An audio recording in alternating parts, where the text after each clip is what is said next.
Have you ever pondered about the beginning of it all? How everything we see around us came to be? Let's journey back to the dawn of creation, a time when the universe was a blank canvas, waiting to be painted by the divine brush of the Almighty. According to the book of Genesis, the world as we know it was birthed in just 6 days. On the first day, God commanded, "Let there be light," and there was light.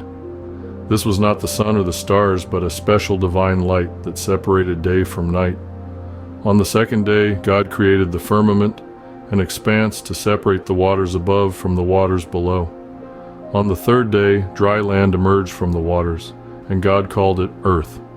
He also brought forth all kinds of vegetation, trees bearing fruit, and plants yielding seed. Then, on the fourth day, God set the sun, the moon, and the stars in the firmament, creating the day and the night, the seasons and the years. The fifth day saw the creation of all living creatures in the waters and every bird of the sky. The sixth day marked the creation of all land animals. But it was also on this day that God's masterpiece was formed, mankind. God created man in his own image, both male and female. He breathed life into them, and they became living beings. Adam and Eve were their names, but the work of creation was not yet complete. On the seventh day, God rested from all his work. This day was made holy, sanctified, set apart. This was the day of rest, a pattern for humanity to follow, a day of reflection on the wonders of creation. And so, the world was born, a place of beauty and abundance.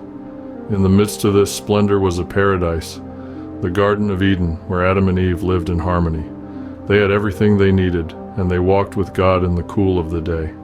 The world was perfect, a paradise, the Garden of Eden, with Adam and Eve living in harmony.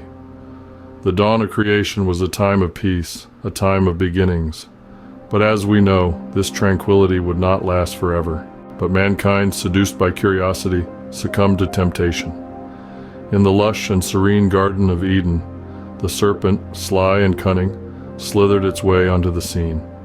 It cast a shadow of doubt over the sanctity of God's command, posing a question that would forever change the course of humanity.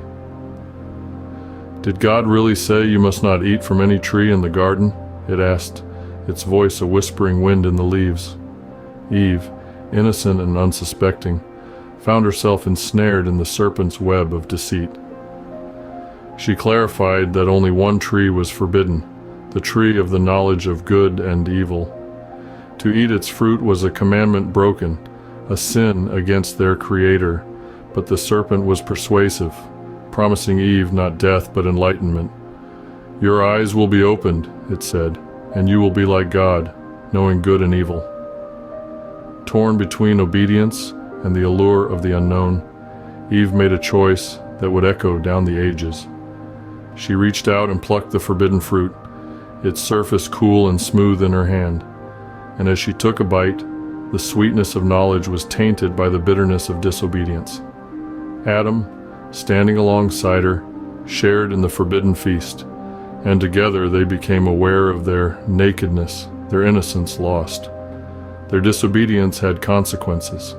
God, in his righteous anger, cast them out of the Garden of Eden, the paradise they had once called home. The land that had once blossomed with abundance now bore thorns and thistles. Adam would toil in hardship, and Eve would bear children in pain. Mortality, a concept previously unknown, became their stark reality. Thus entered sin and suffering into the world, forever altering the course of humanity. The effects of this original sin became evident in the first generation of mankind. The tale of Cain and Abel is a poignant one, a story of brotherhood marred by envy and anger. Born of Adam and Eve, these two brothers, though alike in flesh, diverged in spirit.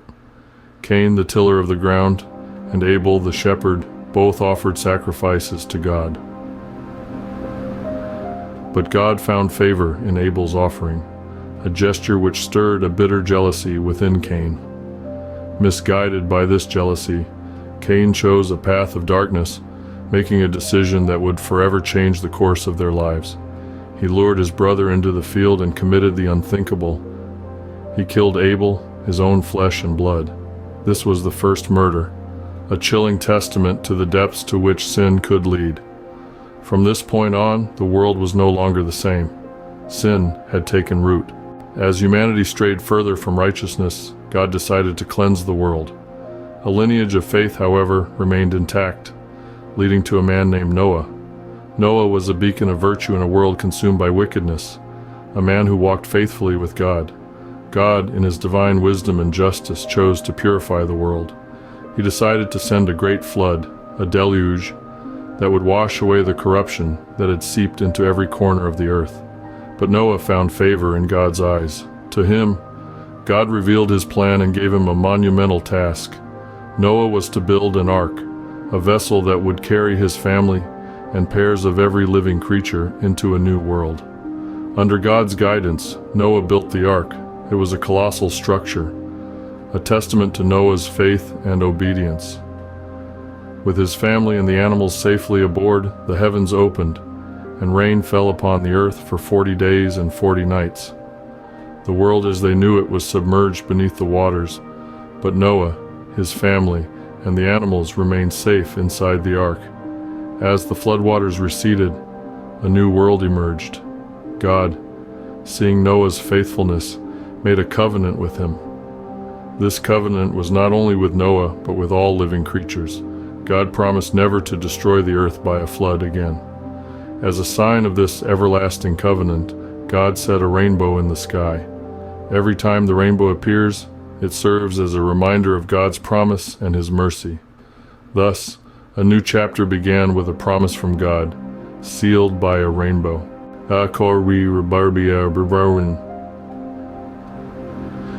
Yet again, mankind attempted to reach the divine, but their ambition led them astray.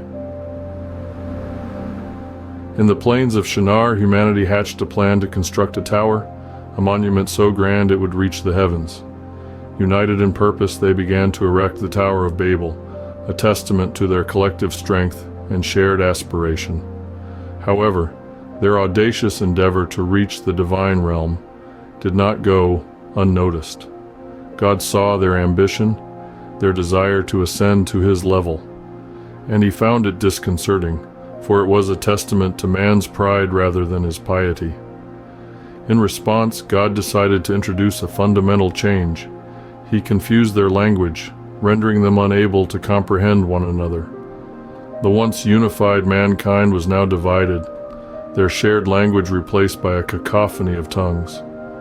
Unable to communicate, they scattered across the world, leaving behind their unfinished tower. In their pride, humanity was scattered, their unity shattered. Amidst the chaos, God made a covenant with a man named Abraham. A promise was made, a bond between the divine and the mortal. Abraham, a man of faith, was chosen to be the father of a great nation. This covenant, a sacred pact, was not just about land or descendants. It was a spiritual journey, a testament to faith and obedience. Abraham's journey was not without trials, but his faith never wavered. Even when asked to sacrifice his son, Isaac, he was ready to obey, showing an unwavering faith. But God did not let Abraham go through with it, instead providing a ram as a substitute. This story is a cornerstone, a lesson about faith and commitment to God's will. Then there were Isaac's sons, Jacob and Esau, twins, who couldn't be more different.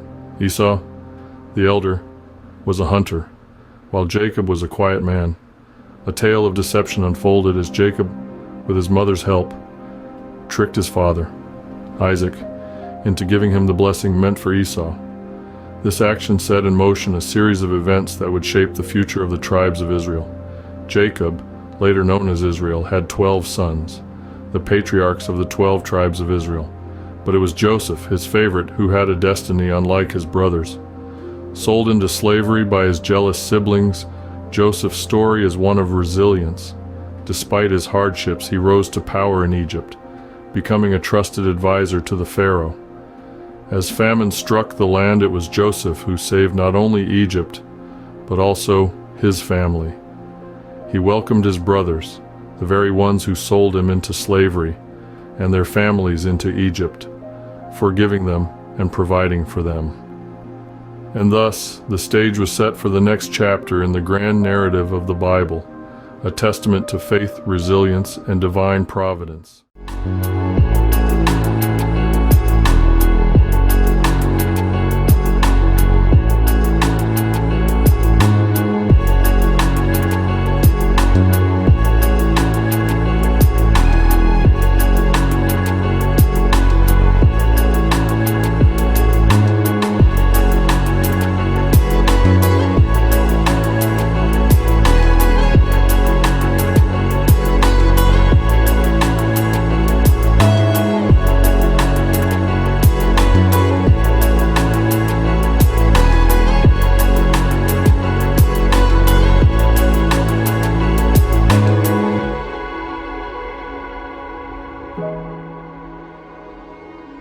you.